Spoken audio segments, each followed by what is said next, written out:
जय माता दी। नमस्कार दोस्तों, स्वागत है आप सभी का हमारे YouTube चैनल लक्ष्मी शर्मा की कहानियाँ पर।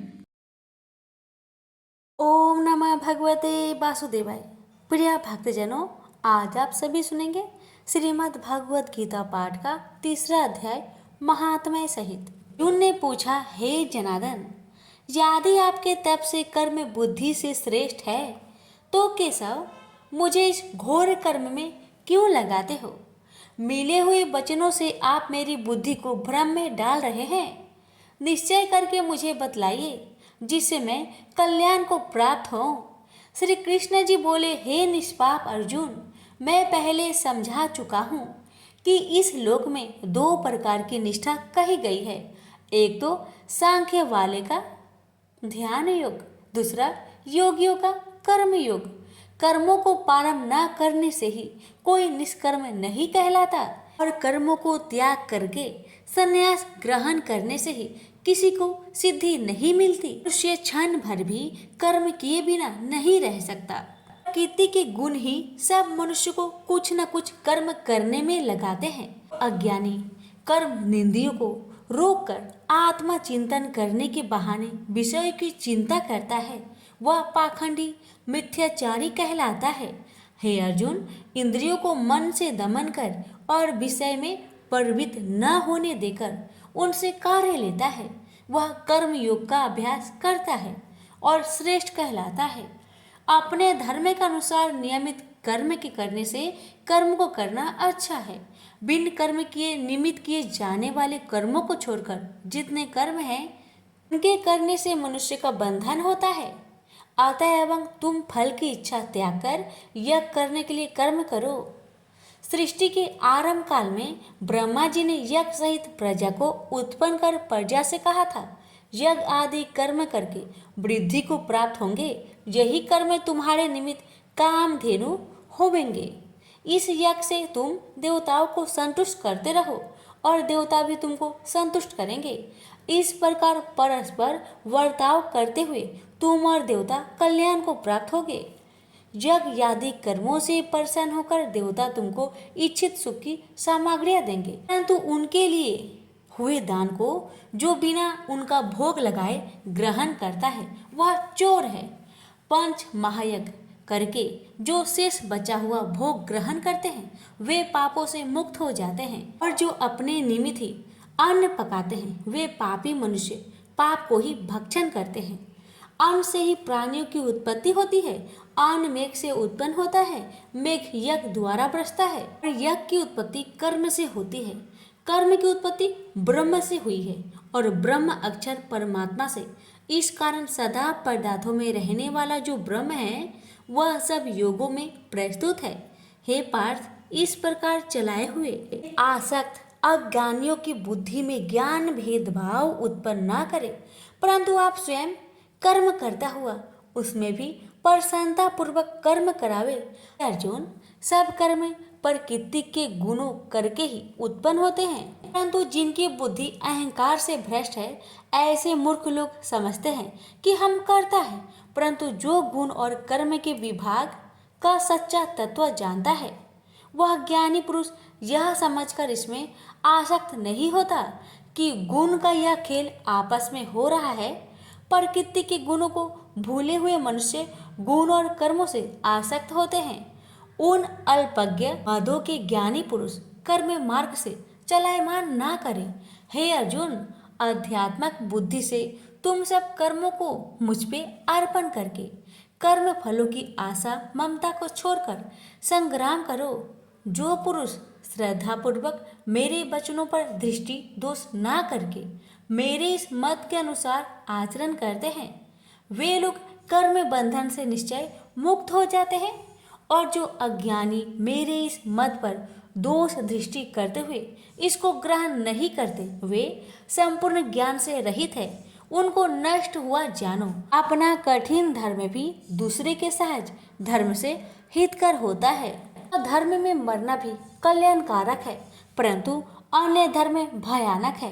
अर्जुन ने कहा, हे विष्णु नंदन श्री कृष्ण, पुरुष को पाप करने की इच्छा ना होते हुए भी उसे कौन बलात् पाप के मार्ग में प्रवृत्त कराता है। कृष्ण भगवान बोले, हे अर्जुन, रजोगुण से उत्पन्न होने वाला काम व क्रोध मनुष्य को पाप मार्ग में ले जाता है। ऐसा करके उत्पन्न इच्छा कभी तृप्त नहीं होती। ये महापापी और घोर शत्रु हैं। जैसे धुआं से अग्नि, धूल से तर्पण और झिल्ली से गर्भ का बालक ढका हुआ है, उसी प्रकार विषय की इच्छा से आत्मज्ञान ढका हुआ है। हे कुंती पुत्र, इस शत्रु काम को मार के ज्ञानियों का ज्ञान आच्छादित हुआ है और सदा अग्नि की तरह तृप्त नहीं होता। इंद्रिया, मन और बुद्धि इस काम के आश्रय स्थान है। इनके सहारे इस स्वेच्छा ज्ञान को आच्छादित करके जीवन को मोहित कर लेती है। अतएव तुम सर्वप्रथम इंद्रियों को बस में करके ज्ञान और विज्ञान को नष्ट करने वाले इस पापी काम को अवश्य ही जीतो। कहते हैं कि इंद्रिया सबसे प्रबल है और इंद्रिया से भी प्रबल मन है। इस प्रकार जो बुद्धि से परे हैं, उस आत्मा को जानकर निश्चयात्मक बुद्धि द्वारा मन को निश्चल करे।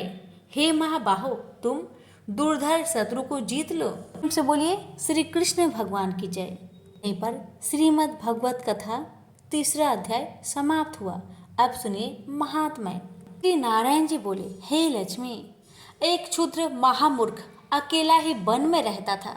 बड़े अनर्थों से उसने बहुत सा द्रव इकट्ठा किया। किसी कारण से वह सब द्रव जाता रहा। अब वह क्षुद्र बहुत चिंतित रहने लगा। किसी से पूछता कि ऐसा उपाय बताओ जिससे पृथ्वी में गरा हुआ धन मुझे मिले। किसी पूछता कोई अंजन बताओ जिसे लगाने से पृथ्वी में गरा हुआ धन दिखे। तब किसी ने कहा मांस मदिरा खाया पिया कर। तब वह खोटा कर्म करने लगा, चोरी करने लगा। एक दिन धन की लालसा कर चोरी करने गया। मार्ग में चोरों ने मार दिया। तदंतर उसने प्रेत की योनि पाई। उस प्रेत योनि में उसे बड़ा दुख हुआ। एक बट वृक्ष पर रात दिन चिल्लाया करता कि कोई ऐसा है तो इस अधम देह से छुड़ाए। कुछ समय बाद क्षुद्र की स्त्री से पुत्र जन्मा। जब उसका पुत्र बड़ा हुआ तो एक दिन अपनी माता से उसने पूछा, मेरा पिता क्या व्यापार करता था और उसका देहांत किस प्रकार हुआ। तब उसकी माता ने कहा, हे बेटा, तेरे पिता के पास बहुत द्रव था, वह सब व्यर्थ ही जाता रहा। वह धन के चले जाने से बहुत चिंतित रहने लगे। एक दिन धन की लालसा में चोरी करने गया, परंतु मार्ग में उसे चोरों ने मार डाला। तब बेटे ने कहा, हे माता, उसकी गति कराई थी। माता ने कहा, नहीं कराई। बेटे ने कहा, हे माँ, उसकी गति करानी चाहिए। माँ ने कहा, अच्छी बात है। तब वह पंडितों से पूछने गया और जाकर प्रार्थना की, हे स्वामी, मेरा पिता एक दिशा में जाकर मृत्यु को प्राप्त हुआ, अतः उसका उद्धार किस तरह होगा। पंडितों ने कहा, तू गया जी जाकर उनकी गति कर, तब पितरों का उद्धार होगा। यह सुन उसने माता की आज्ञा लेकर गया जी को गमन किया। प्रयागराज दर्शन स्नान करके आगे को चला। रास्ते में एक वृक्ष के नीचे बैठ गया। वहां उसको बड़ा भय प्राप्त हुआ। वहां वही वृक्ष था जहां उसका पिता प्रेत योनि को प्राप्त हुआ था। उसी जगह चोरों ने उसे मारा था। तब उस बालक ने अपना गुरु मंत्र पढ़ा। उसका एक नियम था, वह एक अध्याय श्री गीता जी का भी नित्य पाठ किया करता था। एक दिन उसकी पिता ने प्रेत की योनि में सुना तो सुनते ही उसकी प्रेत योनि टूट गई और देवदेही पाई। स्वर्ग से विमान आए और वह विमान पर चढ़कर पुत्र के सामने आया और आशीर्वाद देकर कहा, हे पुत्र, मैं तेरा पिता हूँ जो मरकर प्रेत हुआ था। तेरे गीता पाठ करने से मेरी देवदेही हुई है। अब मेरा उद्धार हुआ है और तेरी कृपा से मैं स्वर्ग को जाता हूँ। अब तू गया जी को अपनी खुशी से जा। इतने सुनकर पुत्र ने कहा, हे पिताजी, कुछ और आज्ञा करो जो मैं आपकी सेवा करूँ। तब उस देवदेही ने कहा, देख, मेरी 7 पीढ़ियों के पितर नरक में पड़े हैं। अब तू गीता जी के 3रे अध्याय का पाठ करके उनको भी इस दुख से मुक्ति प्रदान कर। इतना वचन कह वह देवदेही स्वर्ग को गए। तब उस बालक ने वहीं पर पुनः गीता जी के 3रे अध्याय का पाठ किया और सब पितरों को उसका पुण्य देकर वैकुंठवासी हुआ। जो प्राणी श्री गीता जी का पाठ करे या श्रवण करे उसका फल कहने में नहीं आ सकता। तब श्री भगवान जी बोले, हे लक्ष्मी, यह तीसरे अध्याय का जो फल मैंने तुमसे कहा वह तुमने सुना है। प्रेम से बोलिए लक्ष्मी नारायण की जय।